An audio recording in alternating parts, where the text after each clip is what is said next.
Hanuman the pride of Indian cinema.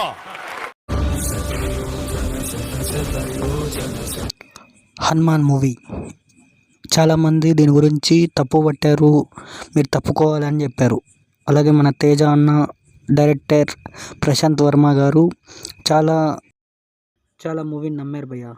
అందుకే హనుమాన్ కూడా block buster హిట్గా నిలిచింది. మనం కూడా ఒకటి నమ్మాం భయ్య, హనుమాన్గా రానా గారు ఉంటారనుకున్నా.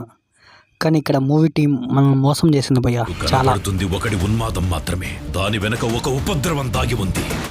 అదే రిషబ్ శెట్టి గారు. కానీ మనం అనుకుంది హనుమాన్గా రానా గారిని కదా. సేమ్ మీరు కూడా నాలాగే అదే అనుకున్నారుగా. కానీ డైరెక్టర్ ప్లాన్ ఏంటో తెలియదు, కానీ మనకు చాలా దెబ్బ పడింది బ్రో. కానీ హనుమాన్గా రిషబ్ శెట్టి గారు చాలా బాగున్నారు. కానీ కాంతారా తర్వాత వచ్చిన మూవీలో ఒక రాజు ఉండేవాడంట. కానీ ఇక్కడ ఏంటంటే బ్రో, ఫస్ట్ మూవీలో హనుమాన్గా మన తేజ గారు ఉన్నారు. అలాగే ఇప్పుడు రిషబ్ శెట్టి గారు హీరోగా ఉంటాడు. తేజ గారికి తన కెరియర్లో మంచి హిట్గా నిలిచింది హనుమాన్. జై శ్రీరామ్. అలాగే ఇప్పుడు జై హనుమాన్ కూడా అంతే రీతిలో హిట్ అవ్వాలని కోరుకుందాం.